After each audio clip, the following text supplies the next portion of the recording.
Very, very, very special treat for today. Ben Franke here. A huge thank you to Leica, of course, for connecting us to. We're doing this whole Leica Conversations piece and our Leica Stories.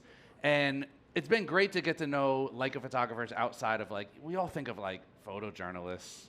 It's like the same old, or like high contrast black and white street photographers. And it's this world opened up to people who use Leica cameras and don't do what we see as like traditional Leica work, which I think is so cool because it's like you wouldn't normally associate action, sports, motion with Leica photographers, right? No, I mean it's something different.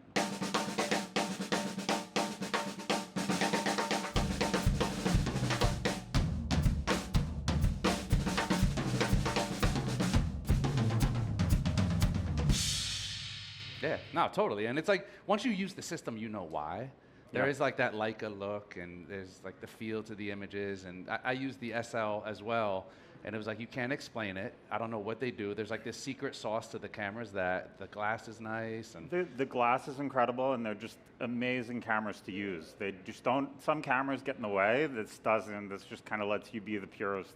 It is. It's like yourself. a purist camera. It's simple. There's not too much. We're so used to like bells and whistles going through menu systems, Right. and a Leica camera is just like, especially I use the SL system. Yeah. It's simple. It has what it needs to have. The SL is incredible. The M's, the M is like the perfect everyday walk around whatever camera, whatever you want to shoot. It's good at it. And the SL brings a lot more modern features, but it's incredible to use. Definitely. And it lets you take advantage of that sweet, sweet Leica glass. Oh, so beautiful. So beautiful. And the reason we are here today is, of course, yes, Leica is great, but Ben, your work is phenomenal. Normally when I do these interviews, it's like I want to get to know the photographer from like back, like when did you first get into photography? And your work is so dynamic. We have so many cool visuals to get to. I was telling Ben before we went live today, I'm like, I don't know how long we can carry on a conversation without diving into the visuals. Usually it's like we'll talk for like 30, 35 minutes, and then it's like, all right, let's get to some images. And I told Ben, I'm like, we might have to push the schedule up because as you see here, I mean, this is just kind of a prelude to everything that we have, but your work is so dynamic. How did you start getting into what you're doing now? I mean, what you're doing now with these action photographers, action athletes. Yeah. It's not your traditional football, baseball, basketball. What do you consider yourself as far as being a photographer? They're like, I consider them movement-based subcultures. I've been like trying to figure out like a umbrella term to kind of subcultures. I like that. But I think that's what it is. It's like different. I think being in New York is really amazing because you have all these different walks of life and people who are interested in different things. And what I've kind of chosen to focus on happens to be athletes, but maybe less in the traditional sense of like football, basketball, soccer, or whatever. Mm-hmm. So parkour athletes, extreme pogo, jumpers, and bike life riders. Was this something that you were interested in, and you were just like, I'm interested in it now, I want to go out and photograph it, or how was the introduction made? With the parkour stuff, it was. I think I got into it how a lot of athletes do, where you see a video online. I've been shooting parkour for well over a decade now. Wow. I came to New York for college, and it started as one of my college classes. That's how I kind of got into the community in New York. And it was really as simple as like, I needed a project, and I'd seen some videos over the years. And I just went online and wondered, hey, is there like a parkour community in New York that I can kind of tap into and meet and photograph? And that's kind of how it happened. I showed up. This dates me, but on a forum I wrote, and there was found some people, showed up to a jam, met some people there, hung out, spent a couple hours photographing. And through that, showed up again, and just built relationships, sent everyone, what I try and do is I send people prints, if I'm like out shooting with you one-on-one or in a small group or whatever, if I get a cool photo of you, I'm definitely gonna send it to you, and hopefully I can make you a print, because I think it's just nice to be able to like, if it's a very collaborative process for me. So it's nice to kind of share some of that with them. And it started with the parkour stuff. I was photographing it during the day, and then, I had this problem, and kind of we'll get into some of the images, but, yeah, I wanted to show it, kind of capture it in a 2D image in the same way you see it in 3D space, so, or like in a video, of showing off how the athlete gets from point A to point B. And I ended up doing that with powder, and that became a whole project. And then that kind of, just staying open to the world around me led me to bike life, and then extreme pogo. Interesting. And it just So it's kind of just happened like naturally. one thing led to another. Yeah. Was there any of these communities that was harder to break into? I've known that as a street photographer, skateboarders, photographing skateboarders is always like, in New York especially, I feel like any subculture that has their own photographers, it's usually as an outsider coming in, it's like, we're good, we got this. You show up with a camera, and you're looked at as like, what are you doing? What is this for? We don't need your photos. We got somebody. Were there any of the subcultures that were like that, or were some more welcoming than others? I mean, there's definitely certain, I think in general, it was pretty, I think most people were pretty open. Not everyone, like the subcultures themselves were pretty open, like the groups themselves, but within that, there's certain individuals who are more open than others. And I think you kind of find your people, or you end up finding, you end up finding certain people who you kind of gel with and want to work with over and over again. Okay, and was this kind something? Of open it up for you. So it's like it's a process. I mean, it's like anything else. It's like you're building rapport, Yeah. And it's got to help when they see the images and it's like, okay, this guy's legit. Well, so funny enough, that's with the extreme pogo. The pogo stuff happened. I just wrapped up shooting the bike life stuff, and I just worked on a project for Red Bull. I did a documentary for them and a editorial feature in their magazine, and so I was kind of looking for another thing to do. Went up to Burlington, Vermont, with my wife, just for like a getaway to visit some friends. And we're walking around downtown Burlington, and I turn on the right street corner at the right time, and I see these two guys who had just gotten done filming a video part. They weren't jumping, they weren't doing anything crazy, but I could tell they were up to something interesting. So I went up and talked to them, showed them some of my work on Instagram. The Pogo kid, who I ended up shooting with the next few days, and I'm still in touch with, he knew some of the parkour athletes I'd worked with before. That's awesome. So I'd worked with some of the, some like famous parkour athletes over the years, and I showed him those people. He followed them on Instagram. He was really hyped to meet me and get the chance to collaborate together. And we ended up shooting the next 3 days in Burlington together. That's awesome. So it's like your resume kind of precedes you at that point, where they're familiar with people that you've worked with, and it kind of, that's your in. Yeah, at this point it's a little easier because I have like a track record of like, if I'm getting, they're all kind of related in a way. Like I think with social media, it's kind of like, it makes it easier to find the different people. There's like the extreme pogo guys. We're on a trip in Arizona, I think, and linked up with some famous skateboarder, and so there's some overlap in those worlds. Okay. And so I think now it makes it a little easier if I want to like approach someone. I have a portfolio now. Yeah, and there's a lot of interconnectivity where it's like this person, they're more than likely they're at least exposed to somebody in your orbit, or someone in their orbit knows somebody in your orbit, and it makes it kind of easy. Now, did you get into this just for love of it, or was there ever aspirations to do it in a commercial way? From the beginning? No, from the beginning, it was just, oh, this is cool. That's awesome. This is amazing. It's like incredible to watch. They're incredible people to photograph, like incredibly talented. And it's, if you have the chance to collaborate with, an incredible athlete, you're going to take it. Mm-hmm. Now, I said I wasn't going to go back in time, but now I got to know, before all this, what kind of photo work were you interested in, or were you doing? I mean, it was kind of all over the place, but a lot of, what inspired me when I first got into photography was a lot of like documentary photography, like, way back to like Lee Friedlander, Eugene Richards, that kind of thing. But then also like, kind of the classic portrait photographers. I got Rolling Stone magazine growing up, so that like more kind of editorial direction of photography I was really into. So not really any motion stuff, but like I was just always inspired by it, like watching videos and kind of seeing what these people were up to, and I mean, parkour is a new thing, was even newer then. So it was also kind of interesting getting in with a group of people. I mean, in New York, like a lot of the seasoned kind of practitioners now were starting when I was starting to shoot them. So we kind of that's cool. It's built like together. You guys kind a of little ascended bit. at the same time. Yeah. And that's something with the subcultures, it's not as saturated.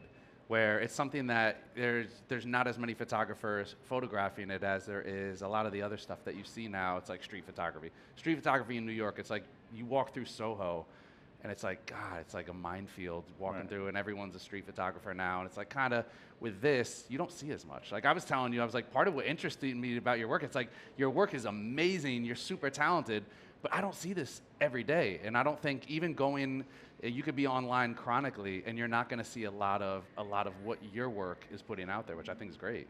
Yeah, thank you. I mean, there's not a lot of, like, with the parkour stuff in particular, there's not a lot of people who are doing it kind of, I guess, at a certain level, certain threshold, and, just in general, I mean, there's a lot of people who I've met who have photographed it here and there, but, I think for one reason or another, the pool is kind of very small, so, I've met a bunch of the other photographers all over the world who also shoot that stuff. That's so awesome. It's a kind of fairly small community of people.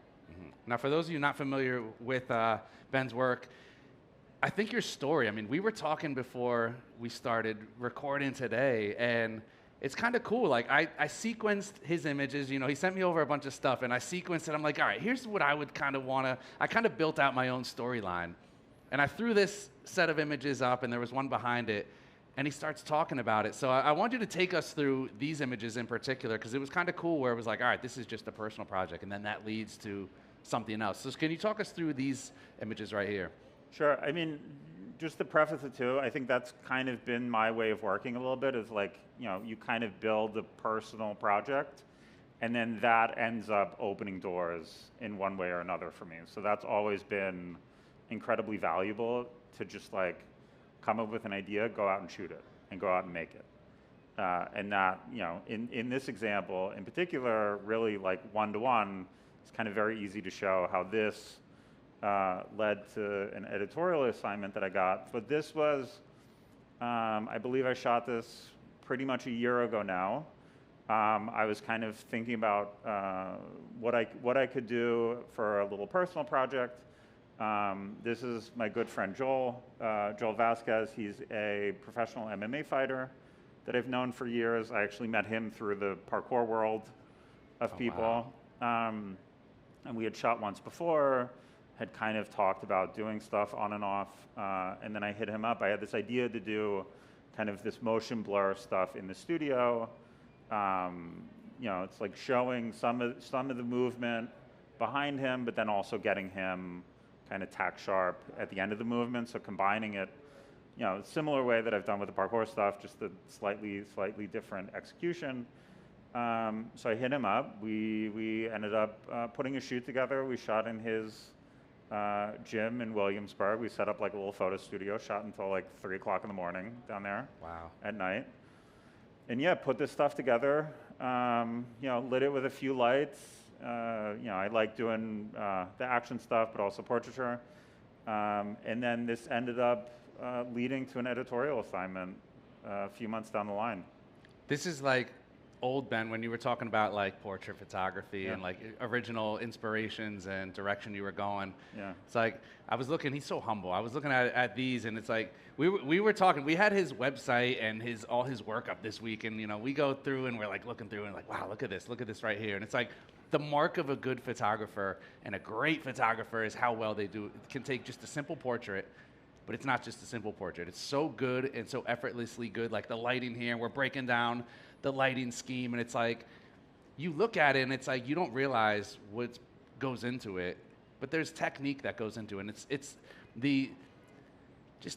you make it seem so simple. But knowing the technical precision behind, a 2-light setup, a 3-light setup, that shutter drag, having you know, him crisp, but having that motion and that blur behind him, it leans to your technical knowledge. So it's like you have the artistic vision, but there's also a lot of technical guy in there.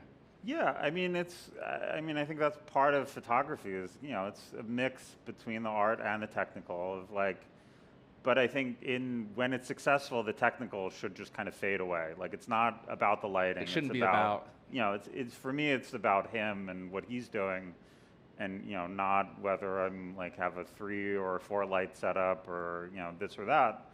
You know, I mean, I think I need to know. You know, I think I have good technical fundamentals that I can like have an idea and I know how to execute on it.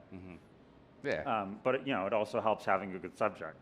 totally. You know, it's Totally. like having him in front of the camera, and he's game and he's bringing his energy to it. Did you have this visualized? Did you pre-visualize exactly what you wanted, and are you then able to relay to him, or what's the communication like between you two and trying to get the final vision? I mean, with this, yeah, I like put a mood board together. I try and explain to him exactly, okay, this is what I want to do. You know, kind of, you know, I'm a very visual person, so I rather just show instead of explain. I rather just show him some pictures,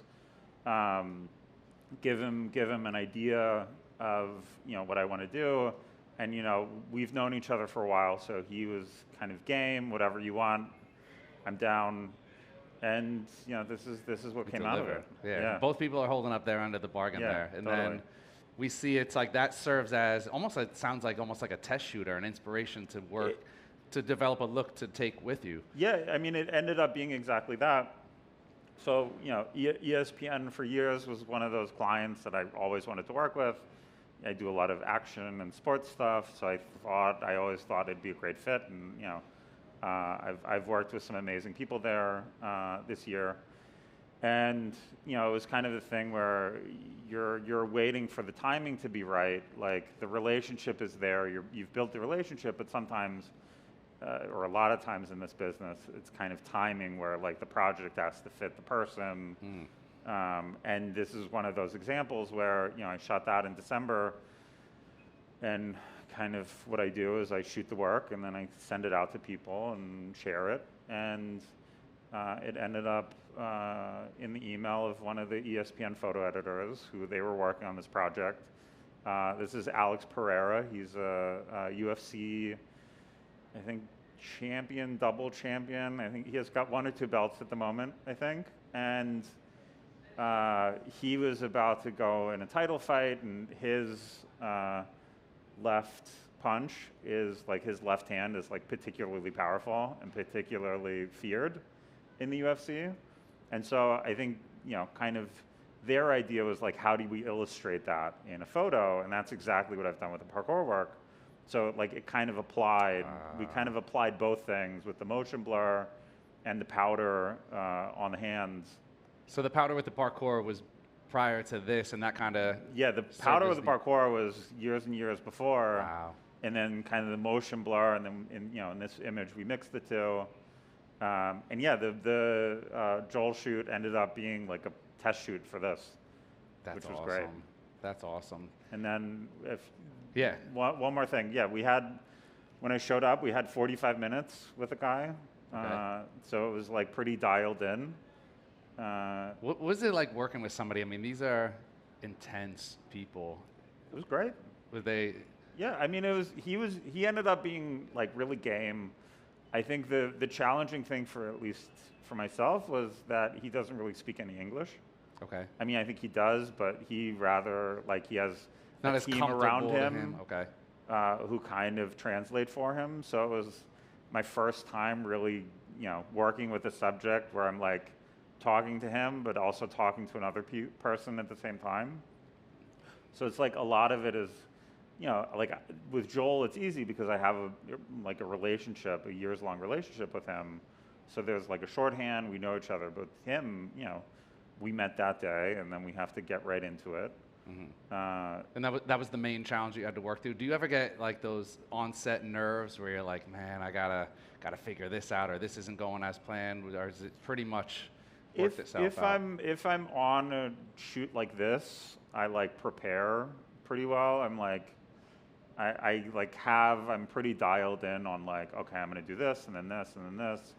Like I try and have a game plan because, you know, I mean, 45 minutes was plenty of time, but you know, with some of these people, you don't get that much time.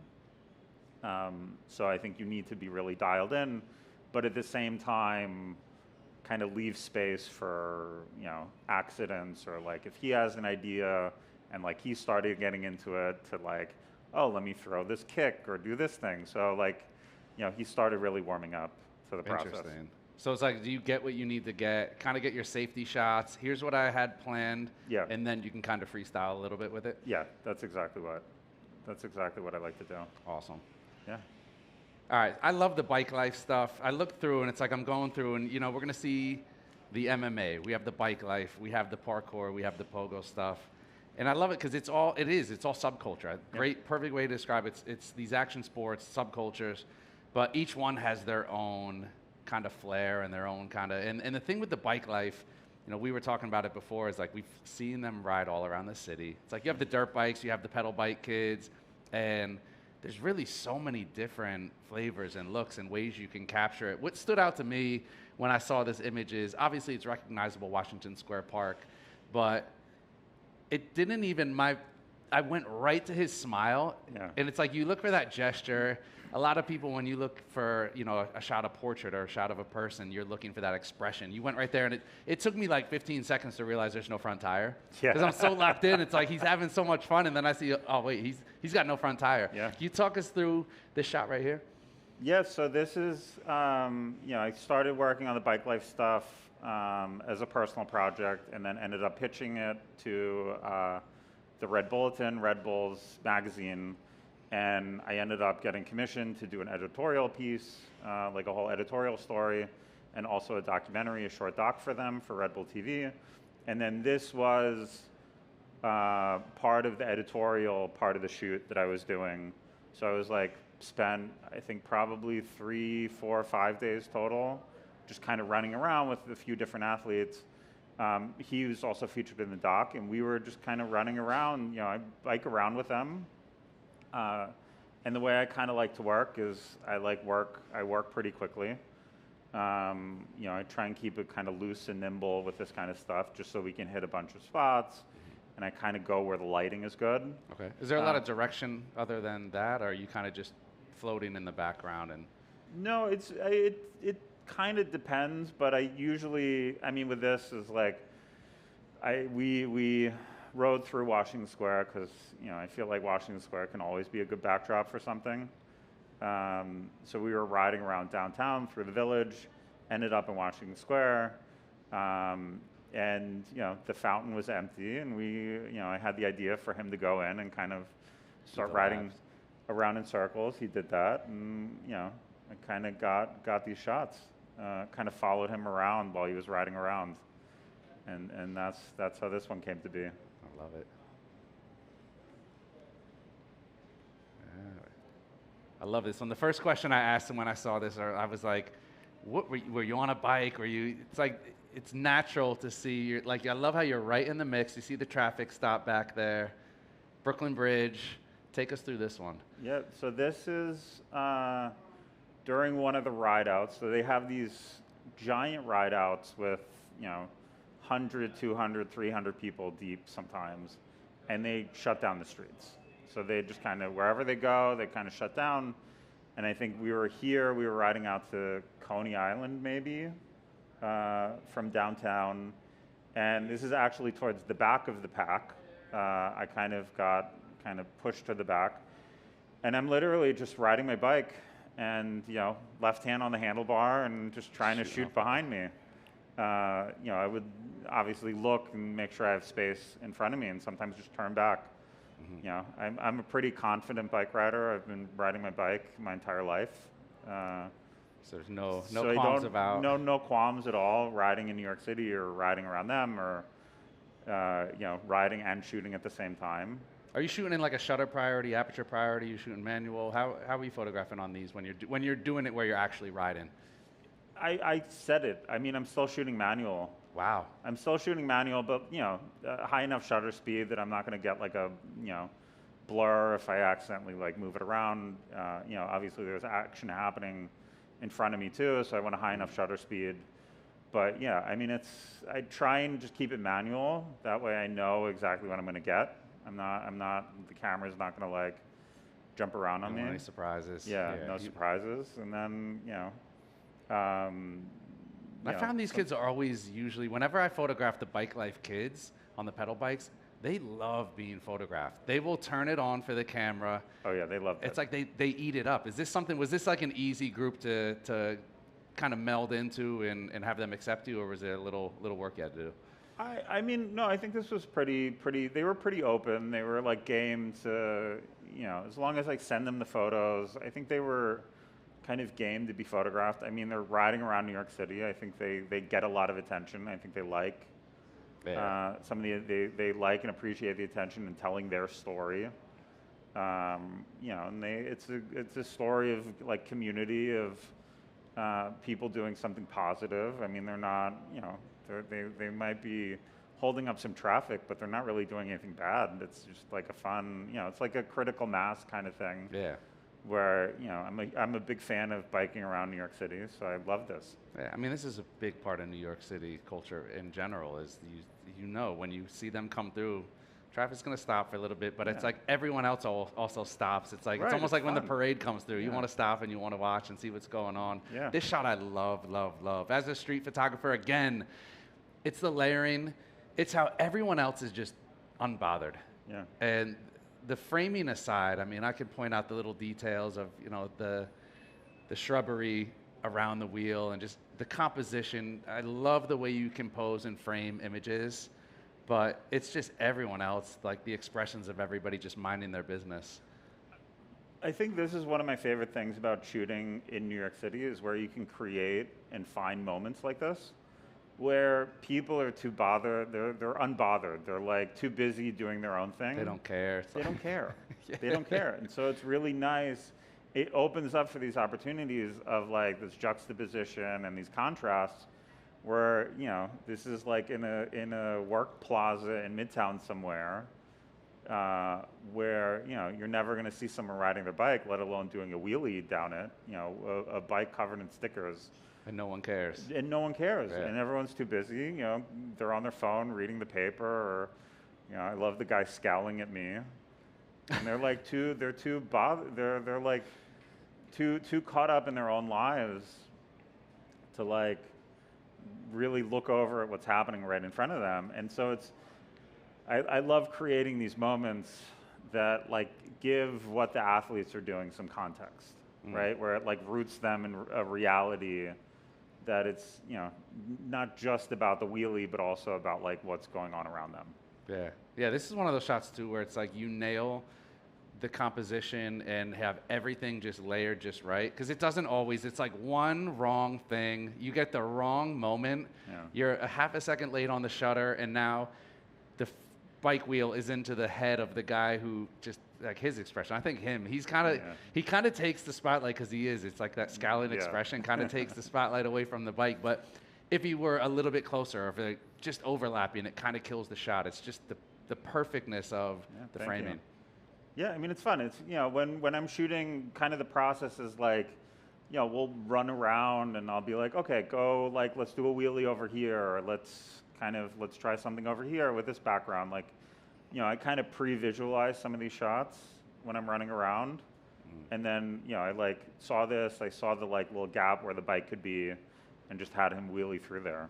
I love that. So it is. There's a lot of intention behind even something like this where it's like you're not fully setting it up, but you have it in mind of what you want and what you want to get out of it. I have an idea of, okay, this would be great. Like, I think visually this looks cool, but then there's, you know, that little gap where he could kind of fit perfectly within it.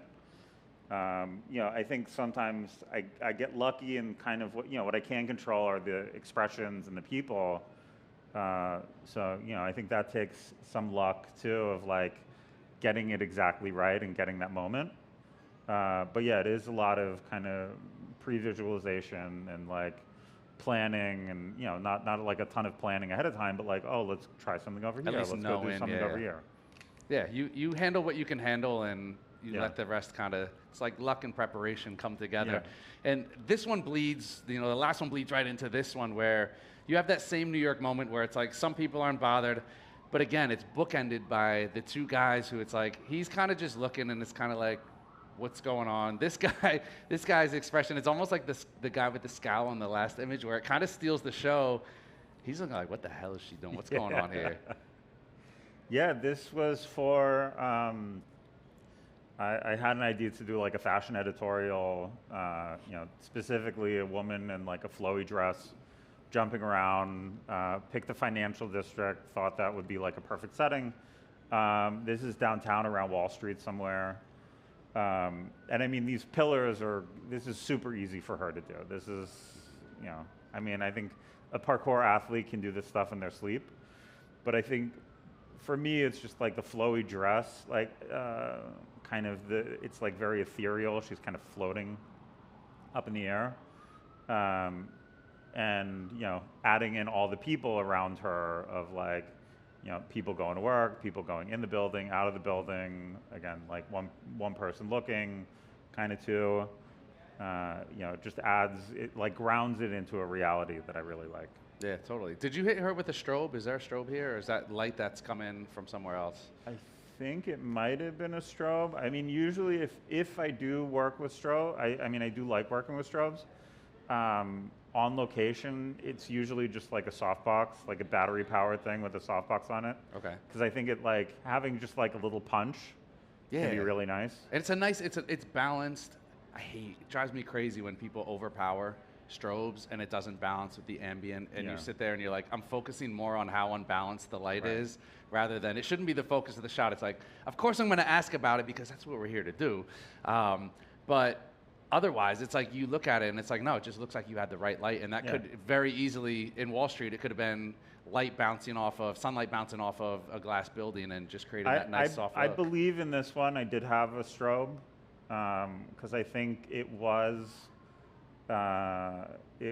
pretty, like, I think the side of the building was in the shade or something like that. No, it gives it a nice look. It freezes everything. And it's even up in the hair. It's like I like just like a little pop. Usually. No, it's beautiful. It's beautifully restrained. It's a nice restraint of the light there. I love this. It kind of carries on that theme of you got people doing everyday things and people doing not everyday things. Yeah, so this is an athlete out of, I believe he lives in Oakland, California. He was someone I'd wanted to work with for a while. We finally got a chance to link up and go run around downtown, and he's kind of known for climbing up stuff and kind of big swings. He wasn't feeling up for the big swings that day, so we got just some nice portraits, and then we kind of found this wall, and I think this is part of why I really like working with some of these athletes is like, I wouldn't necessarily look at that wall and say, hey, can you climb up this? But we're walking around kind of looking for spots. He looks at it, and I think he might have even just started climbing. You're just always on go. Yeah, and so it's like, okay, this is a shot. How am I going to frame it?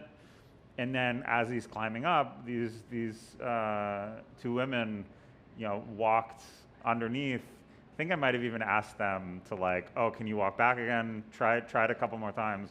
I mean, I try again, I think it like grounds it in a reality that like if they weren't there, I don't think the shot would be as successful. No, you're right, and it adds some scale. Right, it adds scale to like, okay, this is how high he is. This is like how crazy it is what he's doing.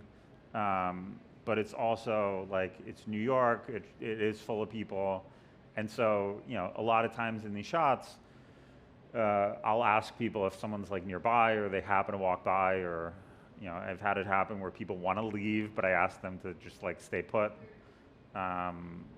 And it just adds another, like, it adds a nice element to it. Yeah, and I'll say it again, you're framing just everything, the attention to detail. I can tell that you're paying attention to every pixel on the frame as far as where it cuts off on the bottom, where it cuts off on the top, just everything. It's such a meticulous, people that have an eye and that have a sense for composition, you'll see this where it's like, everything is where it should be. You're not just sitting there and snapping it. You're like, okay, I can tell the way you work is like, this needs to be framed just like this. It needs to be right here. Am I bugging, or is that how it's I going try. I mean, it depends on what I'm shooting. Sometimes I don't have the luxury to do that. But yeah, I try and, you know, kind of formally compose, or like compose with the idea like, oh, this guy's going to jump over here, and then I can kind of frame it up that way. I geek out when I see good compositions. Like, I was looking at Ben's work, and I was like, yeah, this is stuff that, like, this is something. Like, I'm looking, I'm like, yeah, the top, the little lines, it's like micro compositions. Come on, New Yorkers, we know where this is. We've all been there. Lucky's probably thought, man, I could do that when you're down in that station. I can scale that. I was telling Ben, it's like, that's one of those things where it's like, once you take that first step, there's no going back. Momentum's taking you either all the way across or straight down. This was a shot I had. I'm like, you know, after working with parkour athletes for so long, you kind of start seeing the city in a different way. That's kind of part of the fun of it, really. And so this is Broadway, Lafayette, downtown. And, you know, it's one of those subway stations that you're in and out of a lot if you're, you know, traveling around Manhattan. So, you know, I saw this for years and years and years, and had this idea for 6 or 7 years probably before I actually shot this. And, you know, I think I took a couple other athletes down there in the meantime, and, you know, it's a little sketchy, it's a little dusty, so it could be slippery. There's some people, some of the athletes didn't really want to do it, they weren't as comfortable.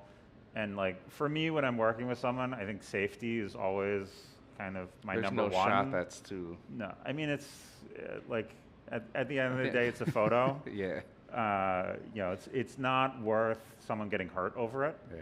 For me. So even when, you know, if I'm working with someone, especially with someone new, I like tell them that if you're not feeling it for whatever reason, whatever, it doesn't matter how many test shots we've done, we'll just walk away. There's always tomorrow or another day.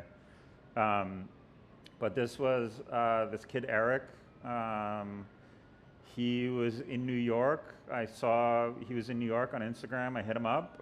We ended up shooting for maybe half a day. And then I think this is the first shot I believe this was the first shot we did that day. I took him down there. It was super easy for him. We were in and out of there in 10 minutes, 15 minutes maybe. Was it like a 1 pass, 2 pass? Yeah, like 2 passes, maybe 2 or 3, and then we were out of there. And he nailed? Yeah, no I mean, this is, you know, I don't think I took that many frames of it, because it's like, we're in the subway. You know, no one bothered us, no one talked to us, luckily. You know, I feel like I've had a pretty good track record of not getting in trouble, knock on wood. Yeah, right. If anybody wants to head down to Lafayette after the show, we'll go down there. Now we know how to do it. Yeah, we'll go down there and I'll get a picture of you guys. There you go. It's center of the foot. That's the key. Center of the foot on the corner of the beam. Now I know. You don't land on the top. It's only like a 10, 11 foot drop maybe? 15, 12, 13? Not bad. Subway tiles. Not bad. I'm sure New Yorkers will stop and help you. Nobody's going to keep walking by, right? Take a video. I love this. Thank you.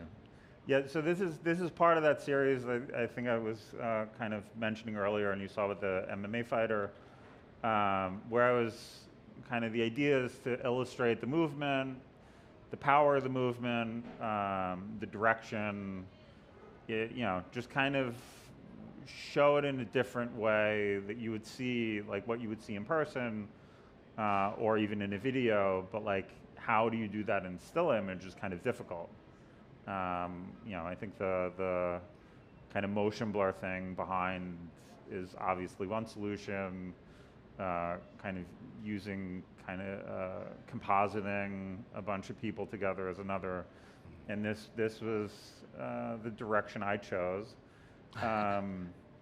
This ended up being for working with Leica. I helped them launch the original SL, and they gave it to me for a couple weeks pre-launch, and we're like, all right, here you go. Go take some pictures. Go make some work. This was one of the shots. The woman riding the bike, she's a professional stunt woman. I think she's worked on like Mission Impossible movies, you know, big time stunt work. She's actually riding very slowly in that picture. Okay. She's really selling it.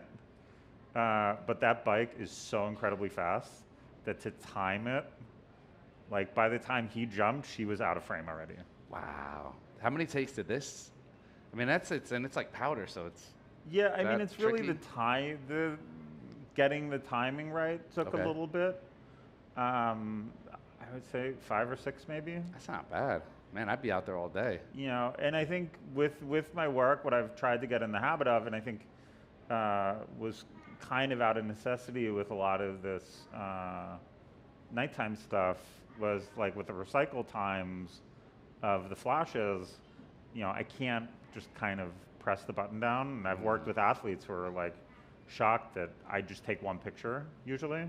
If there's like a movement going on, I really try and time it with just one.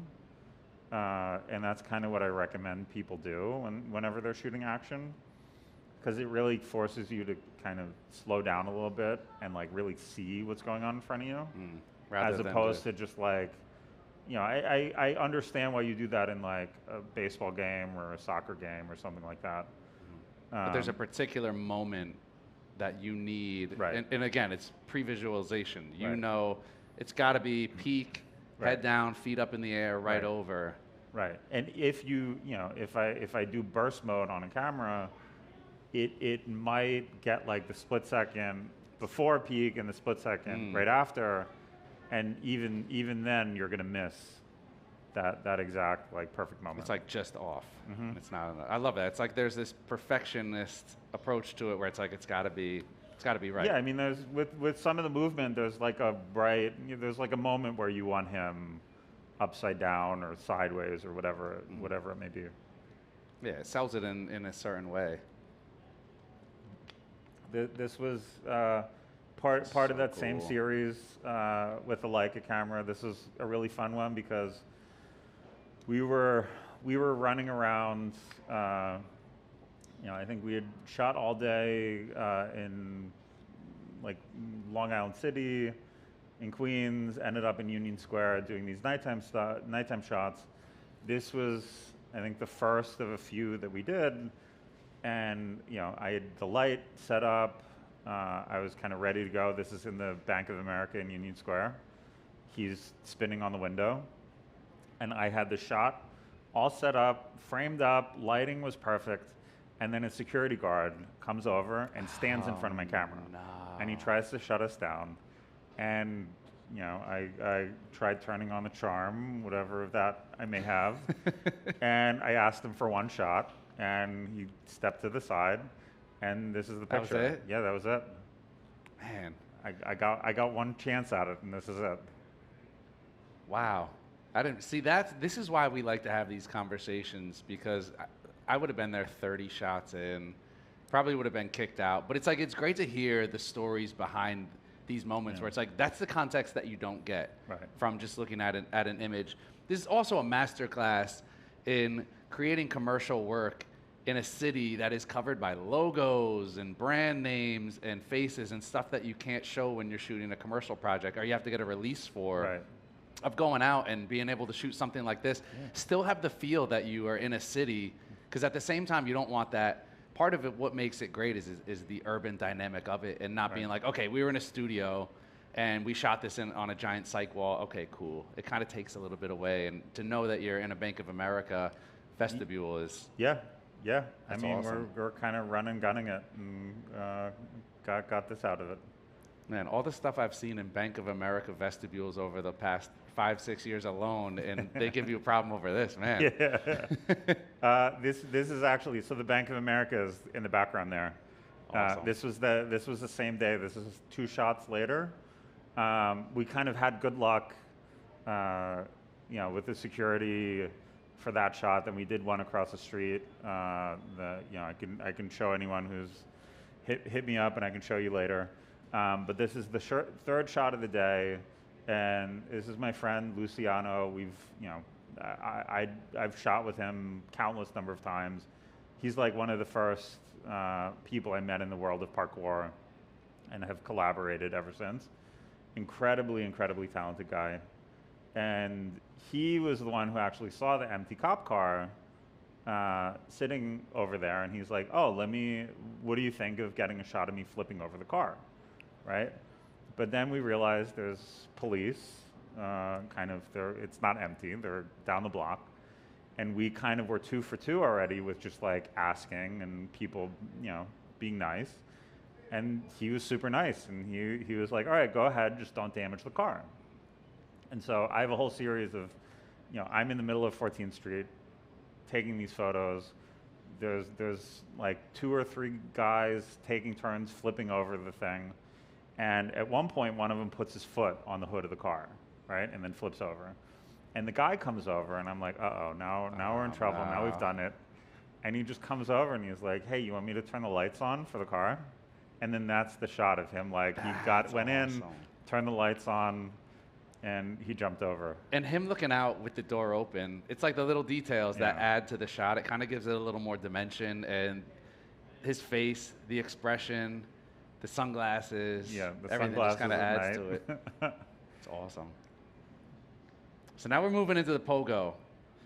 Yeah, so this is, I think I mentioned earlier, I was up in Burlington kind of looking for a new project, end up meeting this guy, Henry, and we decided to shoot together for the next 3 days after meeting. And this is, one of the first shots I think we got together. We were running around the UVM campus. And, I feel like I have like a formal composition sometimes. And, with this kind of empty space on the top, and I was learning Po-Gos stuff, so it really was like, okay, what can he do? What can he do? For them, they can get really high and they can take a lot of impact with the Po-Go sticks. So, and then he does this stick flip, which I thought was really cool that he showed me that he does. And so I thought this was perfect. I saw the people there. I was like, okay, how about you like jump down from here to here? And again, it's like what I look for are just the people that like give it a sense of scale, because it was just empty. Yeah, and they add so much to it. I think it's like you said earlier, it's like this interest level of like people going about, especially here, it's like he's looking kind of like, wow. Right. The girl next to him, I want to know what she's thinking, because she's going through it right now. Yeah. She's looking at you and she thinks it's cool and she's Right. filming on her phone. Is he going from the sidewalk down here? Is he going up or down the? He's going from the top of the steps down to the grass. It's wild. I mean, and I love how you pointed out. I mean, I didn't think about this. It's kind of the same as shooting dance, where it's like a lot of dance and movement photographers, they have to be familiar with the movements that are made, because it's a compositional thing. It's like you want to make sure that what's a natural technique. What does he look like when he's in the air? Because I think that's probably just as important to the image, to have the right gesture, as you don't want to just kind of be winging it and be like, all right, well, I don't know what he's going to look like when he's up there. So are you watching him kind of do his thing and taking it in, kind of piecing it together and pre-visualizing again? Yeah. I'll, it's like a conversation, or, sometimes I'll do it a couple times just without me taking a picture, just so I can see what it looks like. Okay. It's a lot of times if I'm like working with certain athletes, they like doing they're like good at a certain thing, like better at this thing than, move A versus move B. Or they like doing move A versus move B. So it's like different people are good at different things. And so I like to play to the athlete's strength and like make it fun for them. So like he's really good at stick flips. Okay. And I think it's like an incredibly like visual move, Totally. like a really visually interesting move, whereas he's like walking up in the air with the stick upside down. Wild. Oh, this was a fun one. He's good at doing Supermans. Just visually, I mean, the light, the colors. Yeah, this was in LA a couple years ago, I think. A couple of these guys have since moved out to LA, so anytime I've been there, I would link up with them. Went to this spot, and like, for example, here, those people were in the shot before, and were like kind of setting up, and they saw what we were doing, and they asked, they started to get up to leave, and I'm like, no, if you're cool with it, just like stay put. We're not gonna like land on you, and you're not gonna get hurt. but like keep doing what you're doing. And this is kind of what came out of it. Like the It lighting adds was so just like much. up on the hill, the light, that like beautiful Southern California sunset, Again, magic even the hour light. composition, like the shape, it's almost like they're like two puzzle pieces. Like the way his head's kind of leaned into that space, and just just visually, it's so good. Having them looking off. Is that a camera on the bench? Were they? I think it It looks was, like yeah. a give me hipster Yeah, film vibes. it was at a college somewhere.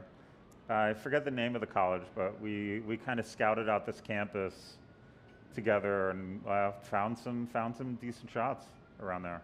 I love it. Now we're gonna skip a little bit ahead.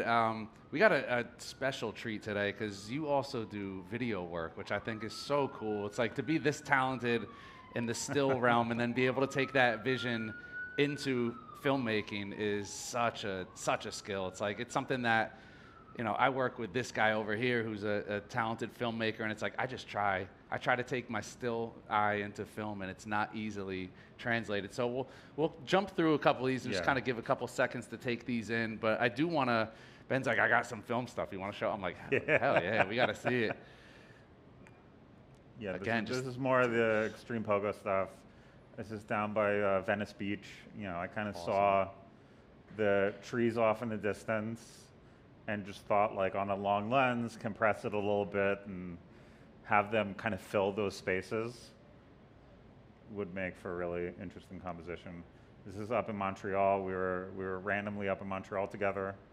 My friends were exploring a shipping yard, and this is the him shipping flipping, containers. him doing a front flip between two shipping containers. Love that. These last two still images, I looked at them and it's like, how many people are like, no, is that AI? Is that Photoshopped? And A lot of people have asked me if I ever Photoshop this stuff. I mean, no. I like, it's important to me to like do it for real because I think it would take away from their talent. yeah, It's like there to kind of really show off their talent it's like also. what's interesting about it if it's just Right. manipulated. But no, this is for real. We were walking around. We were kind of working on the next shot, and I saw this. I was like, "Oh, what if you jumped from the fire escape onto the truck?" And he did. I think we maybe did 2 takes of this. Anything that like is like a drop or bigger impact, I try and like minimize the takes. But what I really like, and kind of a direction I've been trying to move in anytime I shoot this stuff now, is kind of compose it, have the movement in such a way, or compositionally or whatever, where it kind of looks unreal. It like looks like he's floating up in the air. Like you really have no idea where he came from.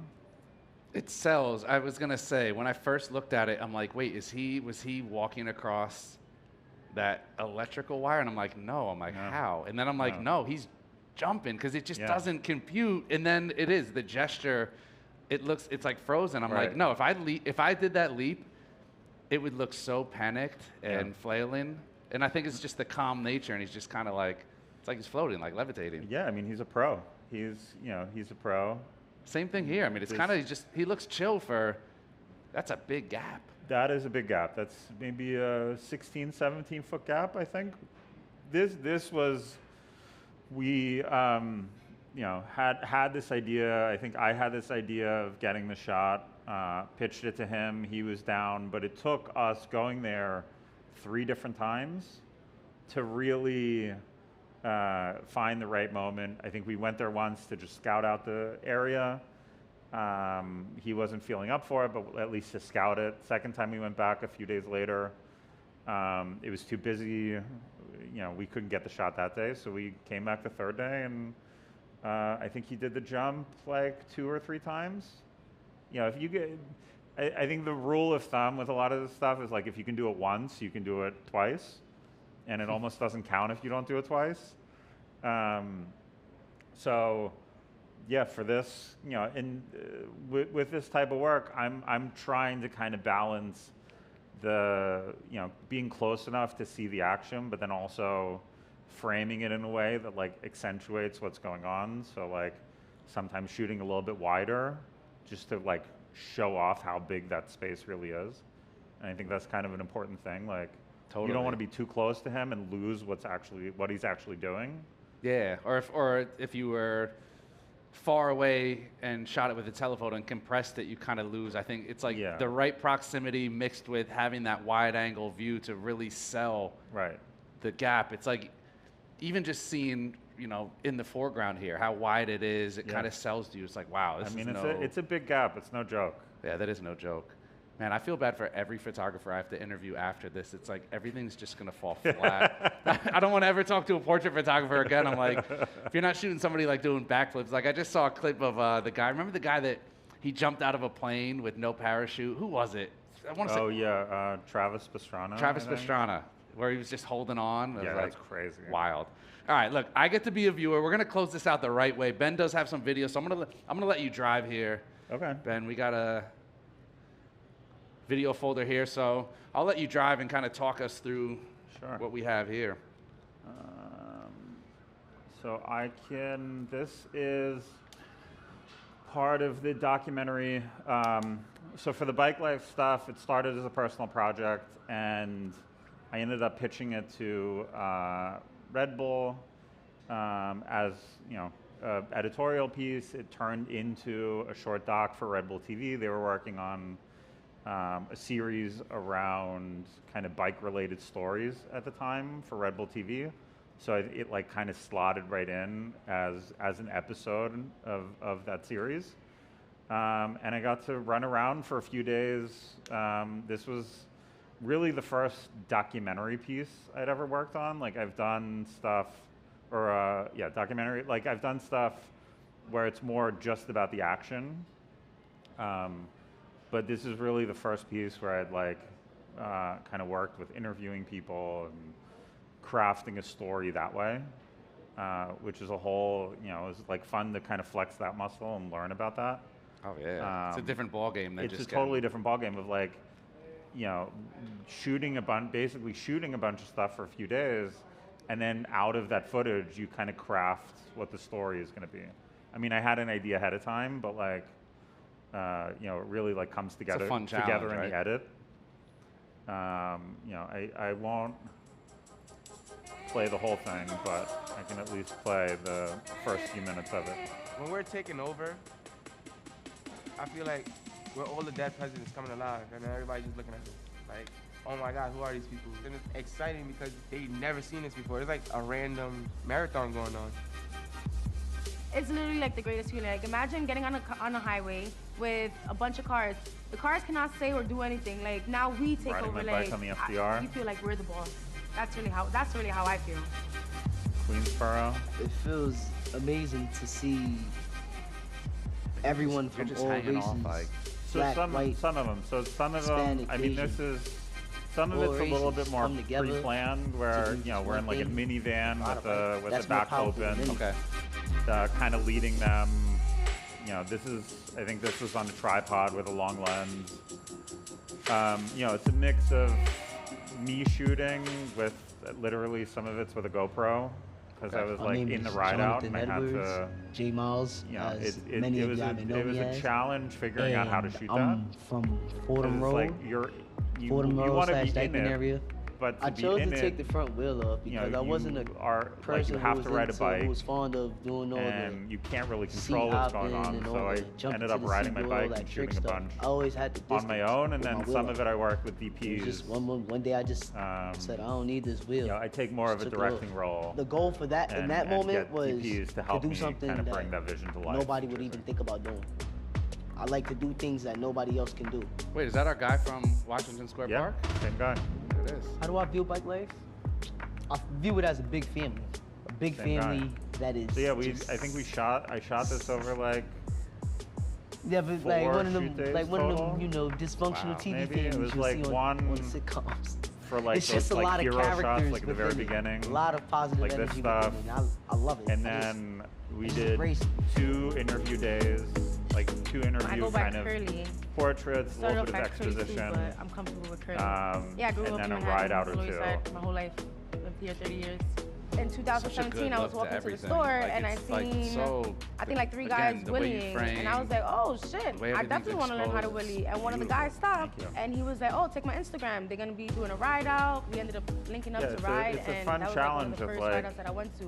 You know, And I kind of came, being and out I there remember and I getting was it done. I was a little embarrassed because you know, I didn't figuring have out a bike how to that form everybody the else story had. around what I they're had doing. like the skinny and, little Cannondale, like know, with what- little what skinny questions to wheels, the ask tape them on in the, the interview on the process. handlebars were coming off and everything. Like I was embarrassed. I was like, damn, like everybody got these cool ass bikes and I'm just here like, it was cool. It was kind of like a vibe. So after that, I was like, all right, I need to get myself How a much of bike. this stuff I are ended you up saving up. storyboarding out a lot of this? Like, my is there like first the bike. detail shots, And or is that's that when kind it of really stuff you're started out. kind of just getting on a fly, or again, is it the detail stuff, My name it's, is it's all Oblox. like on the fly. I'm and from like, New York City. you know, Rolled it's in not really Manhattan, and now I ride storyboarded. the Like I had Bronx. an idea of like, you know, Back like in this is we're gonna do this stuff for like the 2009 Hero to Days. 2012. I was sponsored You know, by a more of the scooter action company. stuff, and then on Then the 2 like it gets to a interview point where days. pops You know, it was like the used to own a more the few dirt interview bikes, portion, or and like he taught this me how where to he's working ride. on his So, bike. Being that we couldn't ride in Kind New of York, those like and it was always a detail, those situation like with the interesting cops taking our details bikes and that everything. really help tell the I story. picked up a pedal bike. You know you're gonna have to And get taught myself how to B-roll wheelie. to kind of Yeah, cover I mean stuff. you need Similar to me B-roll, on a dirt so bike, you just know, without like engine. the spokes, that dice, New you know, the York name bike on the life, bike. Stuff you're like, seeing, you know you're it's like, you gonna know what? work. Let me get in yeah. many I'm gonna ways, need the something. Let me biggest get a thing I shot of can that. say is, this is straight raw talent. These kids didn't grow up with a silver spoon in New York, you know, and it's hard to ride a bike in New York. It's a growing community. Seeing more kids come Did you outside teach yourself each and as every far day on as the bike. It's filming just about getting techniques everybody and angles outside. and all that stuff? How Is it? much it's Did you grown draw since inspiration from anyone, or you kind of just we like, you first know started what? coming outside Get out there, figure it with out. big packs. I mean, The energy yeah, I of just a kind of ride figured out it is- out. It's like being I at a mean, I've baseball watched a game lot of and your movies in my favorite team life. That doesn't make wins. anyone a That's how it is. filmmaker, That's but how I like, look at It other helps, people. you know. You You know, know what it's- you like. You know what I is feel like I successful. have, So you know, I have an Even if idea it's of 10 like a of us, sense of 100 composition. of Like us, I know how to compose. you're gonna get Um, excited to see this. But I you think have the somebody on seat, video you have adds an somebody element of surfing, like you can you have move the somebody camera, swerving through the pack. right? And I think that adds like a really interesting Riding around in element the to streets, it. just like having everybody's Um, attention. that I think, like we have everybody's attention in like, general. And when as soon the as they see that it's a Ronins female, came like, out, when the everybody's gimbals mouth came just out, I drops, was like, all about that everyone's because then I always could like focused, oh, look, she's doing it too, smoothly like, run around with guys, someone. girls, and it's even better when the girls do it. So it's because just it's nice like, to one, you can be have doing these it, different obviously, and tools two, like it makes to them like even tell more the same excited. Like it story. makes me even more excited You know, when a girl's it's cheering all me the on, same- It's like, yeah, girl, it's the same like, story, go it's girls, just different like, ways this of is not telling it. something that you see And all the capturing time. it. So it's definitely dope having So I won't everybody's make you reaction sit like through the whole thing. going crazy. When I first started, I was I one can of the kind only of move girls. on to one of my more recent pieces that I collaborated with the uber talented cinematographer. We co-directed this. How this even came to be is I was a big fan of this guy's work. His name is Tim Sessler.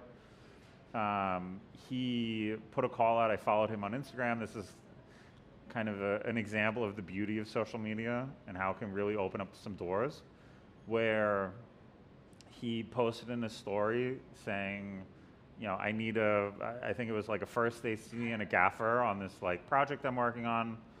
And, you know, he had kind of one thing planned. I came in, I wrote to him, I'm like, I can't do either of those two things, but I can like take some really dope behind the scenes shots. And I know a bunch of parkour athletes who would be like game to go run around and film. That ended up kind of turning into a phone call. Then by the next week, we were running around shooting this thing together. You know, I think he had one day of shooting on his own, and then we ran around shooting the parkour stuff, and came out with this piece, Levitate. And it was just like, it's an example of, you know, there's nothing attached to this other than just like the love of you want to go shoot and you want to go make something. I love that. And so to, you know, get to collaborate with talented people. Just like, let's take an idea based around. Yeah, let's The take an levitation. idea and go make something together. Cooper, you taking notes? We need to do this. We need to be inspired right now. This is, Yeah, I mean, look at this. I mean, it's, And again, it's just the shots. Everything fits so well. I mean, I need to give Tim a ton of credit because he did really a lot of the heavy lifting on this piece, and he's an incredibly talented cinematographer person. The pacing. This is down the block from here. Cooper and I just shot there the other day. Yeah. Our footage did not look like this.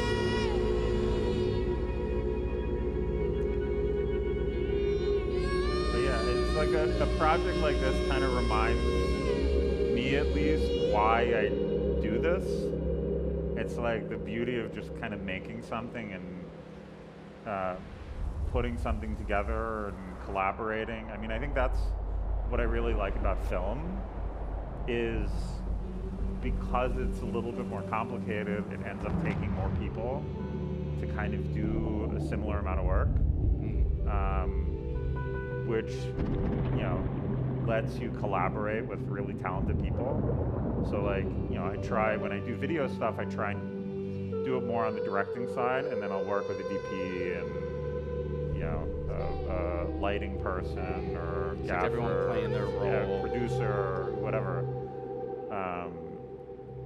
You know, collaborating with an editor, and like, when you bring a bunch of talented people together, it really makes it that much better. Oh yeah, elevates the entire. I mean, it's like you're able to take on more of a challenge because it's a collaborative effort, and everyone's submitting a piece rather than trying to carry too much weight. Exactly.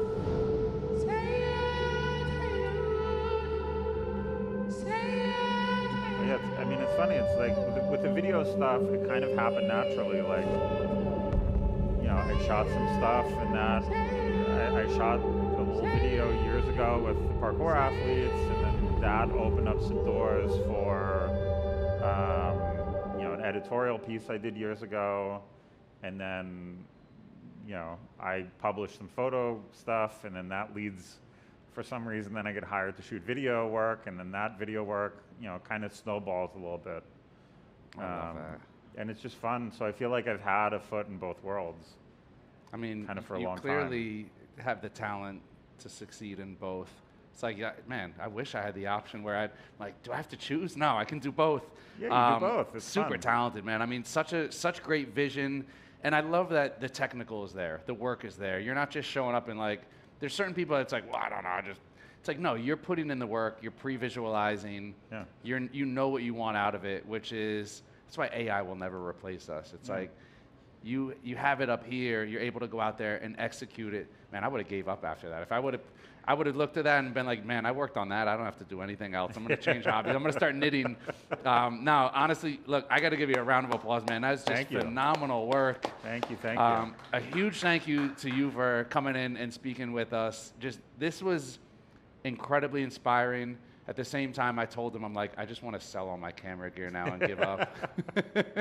No, that's when you know when something's really good. It makes you want to go out there and immediately not just grab my camera, but now I'm like, man, I got no excuse. I got to put the film rig back together and go out there and at least try. You know, seeing you out in the same streets that we're out walking in, that we're out creating work in, is incredibly inspiring. So I want to thank you, Ben. It's been great having you on to talk about your whole process, your approach. Thank you so much for having me. Of course.